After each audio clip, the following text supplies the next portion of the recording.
Curry చూస్తుంటేనే అబ్బా ఈ జన్మ ఉందే తినడానికి అనిపిస్తుంది కదా. చూడండి, రొయ్యలు గోంగూర కర్రీ చాలా స్పైసీగా వస్తుందండి. నేను చెప్పిన స్టైల్లో అయితే చేసేయండి. మా అమ్మాయికి ఇష్టం అని చెప్పి కేజీన్నర రొయ్యలు అయితే తీసుకొని ఇలా ప్రాసెస్ చేసుకుంటున్నాను.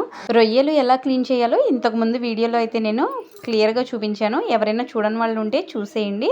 అలాగే మొదటిసారి మన ఛానల్ని ఎవరైనా చూస్తున్నట్లయితే నేను మీ స్నేహవల్లి తెలుగింటి కోడలు ఛానల్ని సబ్స్క్రైబ్ చేసేయండి. మీరు చేసే ప్రతి చిన్న లైక్ కూడా ఈ ఛానల్ గ్రోత్కి ఎంతగానో ఉపయోగపడుతుంది. సో ఫ్రెండ్స్, ఇక గోంగూర రొయ్యలు నేను ఎలా ప్రిపేర్ చేస్తున్నానో నా స్టైల్లో అయితే చూసేయండి. రొయ్యలు గోంగూర వండడం చాలా మందికి అయితే తెలియదు. నాకు తెలిసిన ప్రాసెస్ ఏంటంటే గోంగూర కర్రీని విడిగా వండుకోవాలి, రొయ్యల కర్రీని విడిగా వండుకోవాలి, ఆ పైన ఈ రెండింటిని కలిపి తాలింపు పెట్టుకోవాలి. చాలామంది ఈ ప్రాసెస్ని ఫాలో అవ్వకుండా రొయ్యల కర్రీ వండేటప్పుడే గోంగూర ఆకుల్ని వేస్తూ ఉంటారు. అది అసలు కరెక్ట్ పద్ధతి కానే కాదు. మీరు ఒకసారి ఈ స్టైల్లో అయితే ట్రై చేయండి.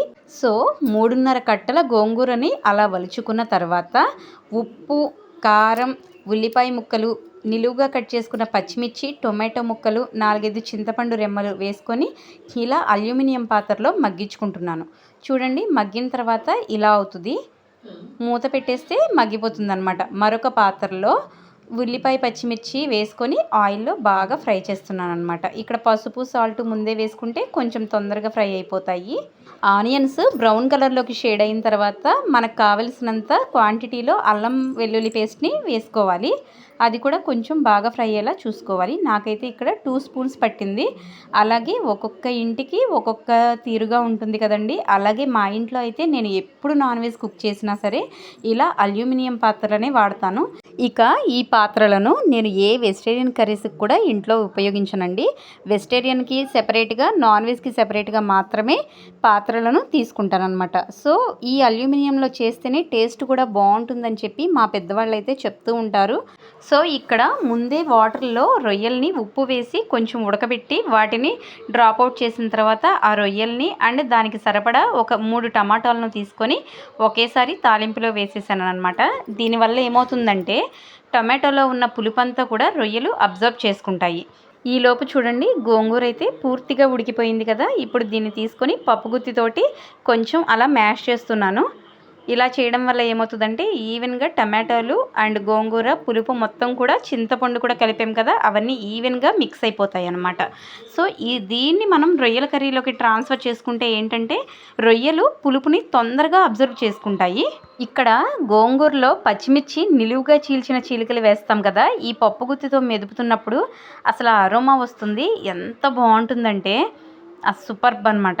చూడండి, ఇటువైపు రొయ్యల్లో వేసిన టొమాటో ముక్కలు కూడా మగ్గిపోయాయి. సో ఇప్పుడు మనకి టేస్ట్కి సరిపడా సాల్ట్, కారము యాడ్ చేసుకున్న తర్వాత మూత పెట్టి మరి 2 నిమిషాలు మగ్గనివ్వాలి. ఇలా చేయడం వల్ల ఏమిటంటే కారం కూడా కొంచెం కుక్ అవుతుంది.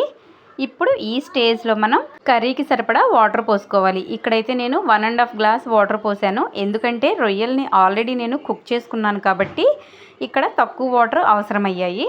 ఇప్పుడు మీకు కావాలి అనుకుంటే కొత్తిమీర వేయండి. నాకైతే ఇక్కడ అవైలబుల్గా లేదు. మూత పెట్టేసి ఒక పావు గంట గనక మనం మగ్గించుకుంటే ఇలా ఆయిల్ సెపరేట్ అవుతూ కర్రీ దగ్గరికి పడుతుంది. చూడండి, ఇప్పుడు ఈ స్టేజ్లో మనం మెదిపి పెట్టుకున్న గోంగూరని ట్రాన్స్ఫర్ చేసుకోవాలి. ఇక్కడే ఉంటుందండి అసలైన అరోమా అండ్ ఆ కర్రీ అపీరెన్స్ ఎంత బాగుంటుందంటే చూడగానే గోంగూర రొయ్యలు రెసిపీ అంటే ఇది కదా అనిపిస్తుంది అనమాట. దాని నుంచి వచ్చే స్మెల్, ఆ కలర్ఫుల్గా ఉండే కాంబినేషన్ అండ్ ఆ టేస్ట్ తింటుంటేనే, టేస్ట్ చేస్తేనే చాలండి ఇది కదా మన టేస్ట్ బడ్స్ కోరుకునేది అనిపిస్తుంది అనమాట. చూడండి, ఈ కాంబినేషన్ ఎంత బాగుందో. ఇప్పుడు దీన్ని మనం పోపు పెట్టేసుకోవడమే. దీనికైతే తాలింపు అందరికీ తెలిసిందే కదా. దీనిలో కరివేపాకు, వెల్లుల్లి దంచి వేస్తే గనక అసలు ఆ తాలింపు ఫ్లేవరే అదిరిపోతుంది. అంత బాగుంటుంది. ఇదిగోండి, నేను తాలింపు కూడా పెట్టేశాను. పెట్టేసి ఒక్కసారి అలా తిప్పేసి మూత పెట్టేస్తే తాలింపు ఫ్లేవర్ బయటికి పోకుండా కర్రీ మొత్తం పట్టేస్తుంది. ఇక అదిరిందయ్య చంద్రం అంటూ మనం ఒక పట్టు పట్టడమే. ఇదండి గోంగూర రొయ్యలు రెసిపీ. మరొక వీడియోలో మరొక కంటెంట్తో కలుద్దాం. నమస్తే.